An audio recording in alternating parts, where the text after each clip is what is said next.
Welcome to the Stone Soup Recovery Podcast. Your host, Adam and Sean, will talk about their lives and living in recovery.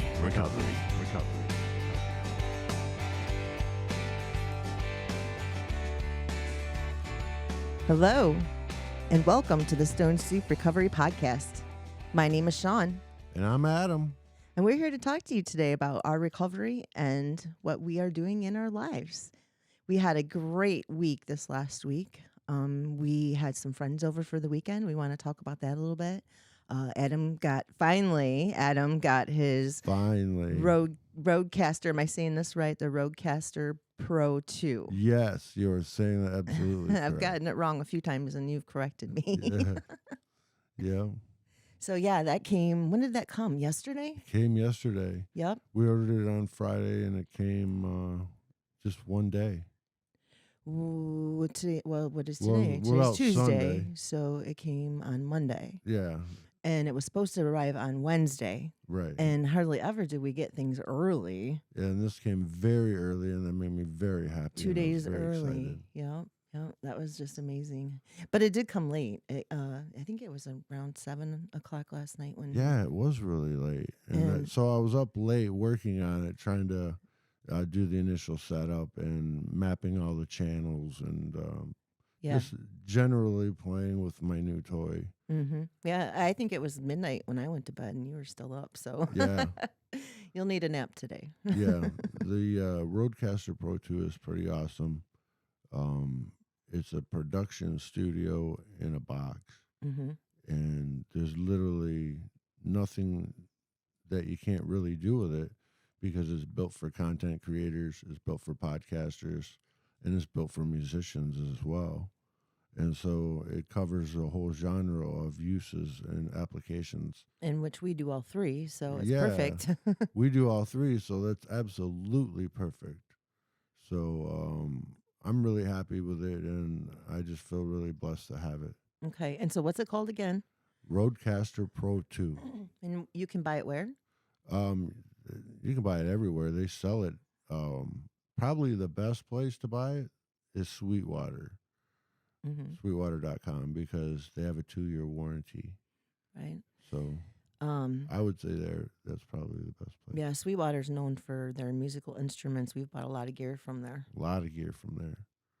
So you can buy it everywhere, but if you buy it with Sweetwater, you get an absolute 2-year guarantee no matter what. Now, you started out with the first one for Christmas, and it it didn't work. Something was wrong with it. So you sent it back, but in the process, you found out about the Rodecaster 2 I did. and how much that had to offer compared to the first one. And what would you say is the best features about the 2 compared to the first one? Probably audio routing and the ability to control your signal chain. And everything is digital, so I can granularly get the specs that I want for any given channel, any given device that's plugged into it, Mm-hmm. and it works very well. It works very well. Yeah. I'm And sure you're going to find a whole lot more things that it does as you dig into it further. absolutely. I've been watching like every video on the planet, I know. so I've got a good understanding of it, but there's more to learn, and I'm looking forward to doing that. And Well, it's real pretty over there. It's all lit up. It's It got all kinds is. of colors. And it boy, is. I would be lost probably. No. Now, it makes a lot of noise effects too, doesn't it? Why It don't you give does. us a sample of that?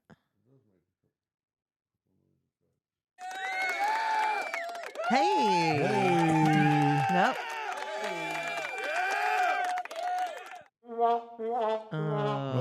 We'll probably be using that one a lot. So yeah, Ba-ba-bum. it's got lots of effects built into it, and it's just they just packed a road packed a lot of design features and capability into this. It feels like I'm selling road products, but I really like it. Yeah. Well, it's kind of a one of its own kind. Yes. It's everything you need wrapped up into one. You don't have to buy all these separate pieces now. Yeah, and they don't have anything like this out on the market. Road's the only one that makes them. And I'm like I said, I'm just really blessed to have it. And I know in active addiction, I never would have been able to think about, having something like this or doing a podcast or even taking the time to realize that I am blessed, Right. or take the time to say thank you. Um, Well, in active addiction, you don't really want to acknowledge that you have a problem. You don't want to talk to people about it. You don't want to say, oh, recovery, this and, that is great and all this. But when you're in active addiction, that's what's great. yeah, you hide everything, and it is great to you when you're in that moment, Yeah. and I know for myself that when I was in active addiction, you know, I I didn't have anything. I had nothing in life. I went all the way downhill, and I'm just really blessed and very thankful for my life today, in recovery. And it's a life that I thought that I never would have. At one point, it's a life that I thought I didn't deserve. Just like having nice things, I didn't feel like I deserved the nice things. The gutter was my place, and I was comfortable there, and I knew it. And so I'm overwhelmed, and I'm just thankful, um, for all the blessings that we do have today. And there's a lot to be thankful for. Hmm. There's a lot to be thankful for. Yeah. Well, we're thankful we have friends. We had some great friends come over for the weekend, We and they did. stayed with us, and we had some great food. I made a lasagna and a nice salad with it. Yes, you And did. then we did a podcast, and then we did some tie dyeing. The tie dyeing was a blast. Yeah. Everybody had a good time, and Yep. that was fun. Everybody was having a good time and laughing, um and then we had great breakfast and great fellowship, and we played some music, and it was just a great time. And you can still have a lot of fun in sobriety. Absolutely. Absolutely. There's a lot of things that we do that are fun that we like to do. And, Yeah. you know, I was once that guy. Like, I remember being in rehab thinking that I'm never going to have fun again. I'm never going to enjoy anything ever again. Woe is me, poor Eeyore. And that's kind of how I felt, and, but that today is just not the case. We have so much to be grateful for. And it's important too to really take the time, whether it's in the morning or in the evening or whenever, to just stop and to give thanks and to take stock of what your life has to offer you now in recovery. There's so much to look forward to, and there's so many good things that are going to happen. You just, like they say, you just kind of got to wait for it to happen, and it will. Hmm. It'll happen. You just got to give it time. Well, on the flip side, you had the new Roadcaster, and I actually got my Christmas present that, Oh, yeah, you bought me an Apple Watch for Christmas, and I did. it wasn't compatible with my devices, so we had to send it back. Right. And so I really couldn't find anything like the Apple Watch to replace it. So I just bought some things that I've really been wanting and needing, and I had a nice little box come yesterday with some craft supplies. So I spent the day yesterday making soap. Oh, that's awesome. Yeah. Yeah. I love to make soap, and I'm really creative anyways, and so I combine the two, and my soap turns out really nice. It smells good, and It I love to give it as gifts. looks store bought, like it was made Hmm. professionally. I mean, Hmm. it looks really wonderful. Yeah, I did the marbling with one of the soaps yesterday. I put it in like a loaf, and then you slice it, Hmm. and it looks really neat. Yeah, But I really liked it. yeah, so I spent the day doing that, and you spent the day getting ready for your Yeah, Roadcaster. yeah. When I realized that it was going to be delivered, Yeah. I started stalking the mailman, Oh my goodness, yes. and that was a You window. had me stalking him. I was on Amazon. I don't know how many times seeing him where he was at, I if he was know, on his right? way. Well, that little anxiety piece in my head said they dropped it off at the wrong house. Mm-hmm. I'm Oh, that like, would be a bummer. oh man. Yeah, that would be a bummer. But good thing though, we have good neighbors because whenever that happens, we usually get our mail or whatnot. Yeah, They we bring do it have over. good So, neighbors. We do have yeah. good neighbors. So yeah, we've had a pretty good couple of days, a pretty good weekend, and now we're on to better things. So, we have business cards now. We Those came do. in and they look awesome. I'm so grateful for those business cards, and I'm really happy with the way that they turned out. It's got our logo on the front that our friend Corey over at 217 Recovery made us. That's right. Corey Winfield, 217 Recovery Podcast. You guys should check them out. Yep. And then on the flip side, you designed these cards. I did. And you went on to, I think it was Vistaprint, right? That's right. And then they give you an option where you can do both sides, which I wasn't aware of when I made my business cards for my business. Okay. And so this is both sides. It looks really, really nice. Oh, thank you. It's got your email on it, and it says Stone Soup Recovery Podcast. We carry the message of hope to those seeking sobriety. We share our journey in recovery. We invite you to come listen. Listen anywhere podcasts are available, hosted by Adam and Sean. And then on the flip side is our logo, Stone Soup Recovery Podcast. And then it says follow us on Facebook or check us out on YouTube. That's right. Check us out on YouTube. So that's new. That's really fun. We also have something new, which is a .com. Yes, we do. StoneSoupRecovery.com.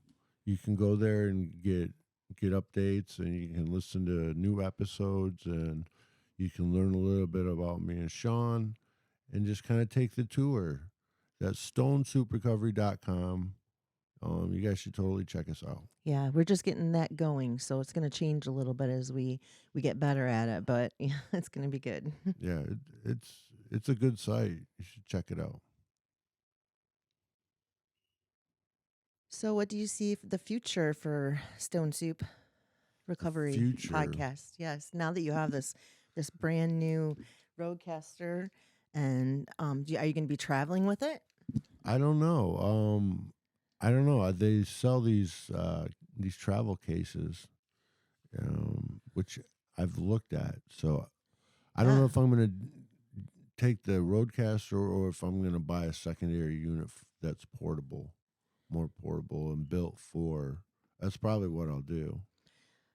I don't know. Yeah, whatever would be easier, I suppose. But Yeah. I saw the case for it, and it's a hard shell case. And totally padded inside, so Yeah. I feel that it would be safe inside there traveling. The nerd in me would always worry.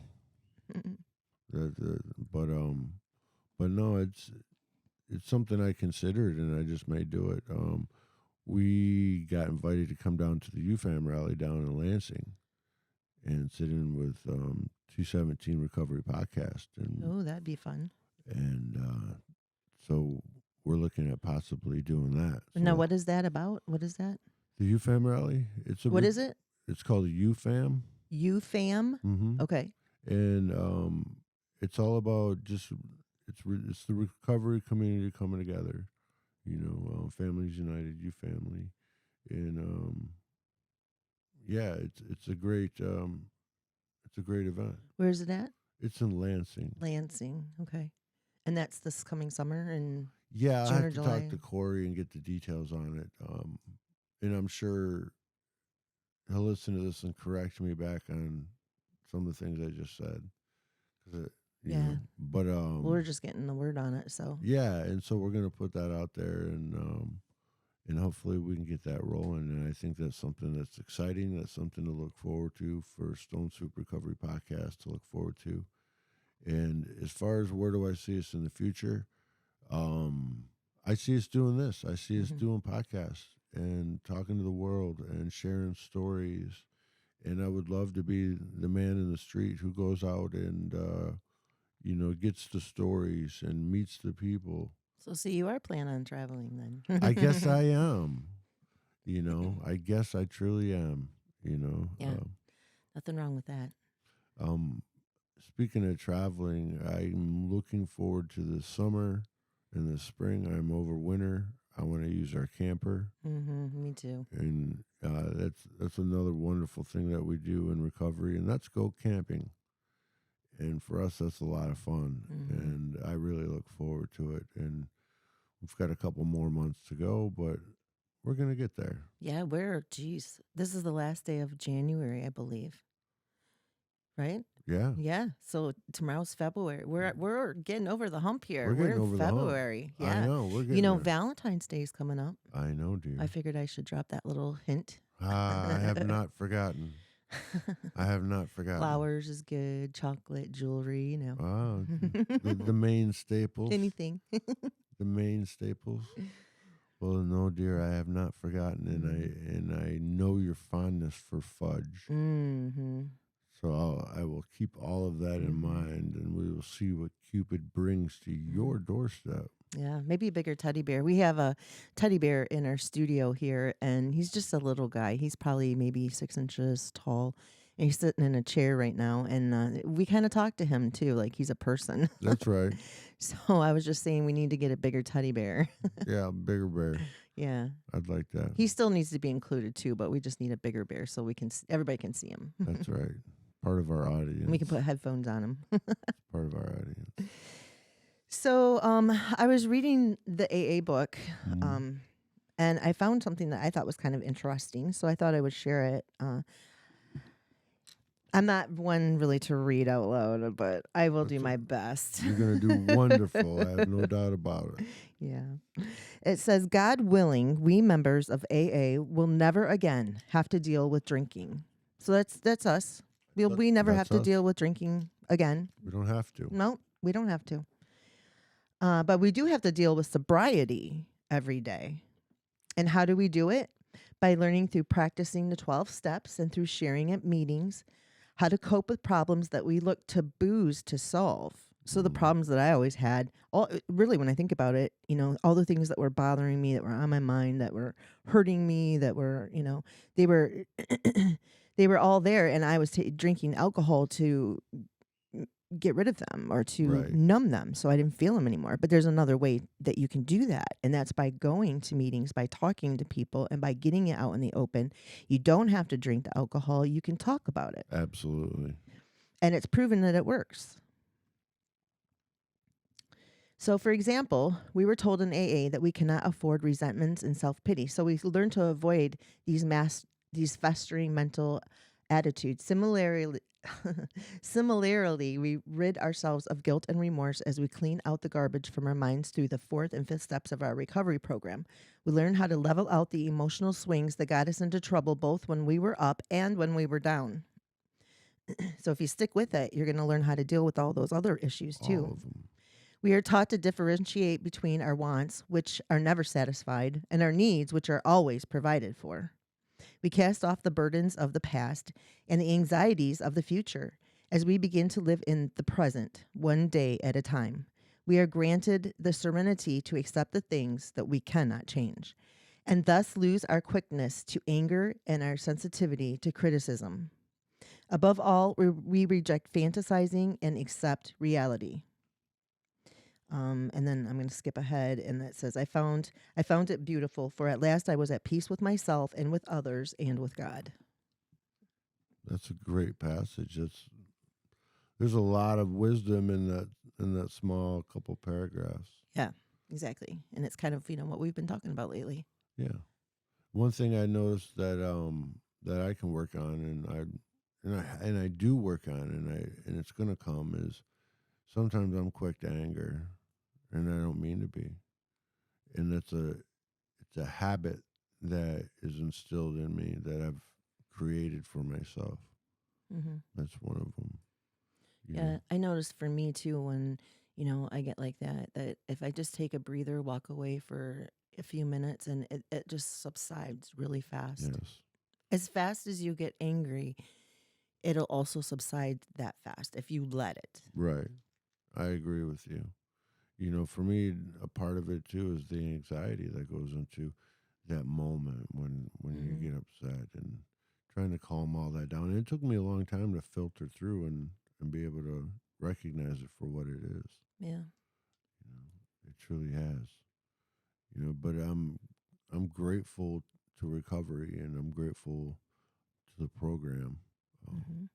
I wouldn't be anywhere where I'm at if it wasn't for the program. Yeah. And I like what you read. Oh, It was thank you. very well written. Um, I believe that people need to go to more meetings, even us, and they need to get a sponsor, and they need to talk. And Mm. and and if AA isn't your gig, then there's other ways too. There's Celebrate Recovery, and there's Dharma, and there's what's the other one? I'm trying to think of the name of it. It is I don't know. Smart. It's called Smart Recovery, and it's a it's a good program, and people take to it. They can take to it a lot better than people take to Yeah. AA sometimes, and that's Hmm. everybody learns differently. Everybody's recovery is Hmm. different, and that your recovery looks different to me than mine does to you. Yeah. And Hmm. that's why you'll hear people say don't take someone else's four-step for them, because when they're doing their recovery, it's their recovery, Yeah. and they have to own it. And what I one thing I wanted to say is, in the reading, in the very beginning, I don't know if you can find this little piece, but it talked about we don't have to drink. Yeah. That was how it started. Yeah, That was my and first. it was great, because it's true. We don't have to drink. You don't have to drink today. You don't have to drink today. Yeah, it says, God willing, we members of AA will never again have to deal with drinking, but we will have to deal with sobriety Mm. every day. Yes, and that has its own challenges, doesn't it? It does, yeah. Yeah, in trying to how to navigate the world, and They're a lot less, though, than when you're drinking. yes, they are. Can make more sense of it. Yeah, it makes more sense. That's true. And it's easier to make decisions and smart decisions. And yeah. See, take away the booze for me. Take away the booze, and you're still left with the bipolar. Hmm. So my challenge in sobriety is to navigate the waters of recovery and live in the real world, and try to decipher what is a real fear and what is a made up anxiety driven fear of my brain. And sometimes that line gets blurred, and it's very hard to tell what is a true fear and what is an unreal fear. And that for me is something that I will continue to work on in recovery. Hmm. You know. Yeah, lately I've noticed because I've had some things where I've had a dental appointment and I had a doctor appointment, just those things that you just don't like to do. And for the dentist, that's my biggest fear in life. And, I've noticed that if I just recently, that if I sit there with the fear that I have, knowing that I have to go to the dentist tomorrow, but then I think to myself, push it away because the fear shouldn't be here right now. It's ruining my life at this moment that I really shouldn't be in fear. And I push it away and I try to think of something pleasant, something I like to do. And it really does work. I just started doing this and it helped Really? a lot with my anxiety. That's Yeah. awesome. That's awesome. Yeah, literally push it away. Don't let it bother you right now. Why are you here bothering me? I don't need to worry about this at this Right. moment. I'm not at the dentist. I'm not in the chair. I'm not in pain, you know? That's a great way to look at it. It's a great way to do it. Mhm. For me, I count things. Like if I try to focus on something and count, Yeah. but it doesn't always work. Because I can't, because when you're at the edge of having an anxiety attack, your brain is a little bit scattered, Mhm. But yeah, I like that too. Just push it away. Yep, yep. Don't worry about it till you have to worry about it. Till it's right there in your face and then conquer it and then afterwards feel great about it because you did. Like Taylor Swift says, shake it off. Yeah. My mom always told me that the worst part of going, to things that you don't like that is the beforehand, the anxiety that builds up to the actual event. And then when the event happens, you're like, wow, that's all that was? Fear is a liar. Yeah, it is. fear is a definite liar, and it'll lie to you, and it'll try to trick you, and it'll try to trick you into drinking too. Mm-hmm. My brain does. My brain will tell me, this and this is going to happen. You should do this, and Yeah. boy, wouldn't a drink be good? No, Yep. So that's something I think is always going to be there. Mm-hmm. Kind of like you have an angel on one shoulder and a devil on the other shoulder, and they're like, "Oh, take a drink, you can do it." And Take a then drink. the angel's like, "No." Oh, Right. you had that aha moment when you quit drinking. I did. Well, I just got tired of banging my head on the same problem because I seemed really good at that. Yeah, but you finally figured it out. Finally, I'm still figuring it out, but I'm doing a lot better. That's for sure. So, Well, I think that we are about done here, and I love your new piece of equipment over there that you've got. I'm sure you're going to be playing with that for a couple of days, and there'll probably be more podcasts coming out there will be more coming soon. very soon. So we'll talk to you then. Thanks for listening. I'm Sean. I'm Adam. Bye. Bye. Thanks for listening to the Stone Soup Recovery Podcast. Feel free to contact us on social media. We'd love to hear from you.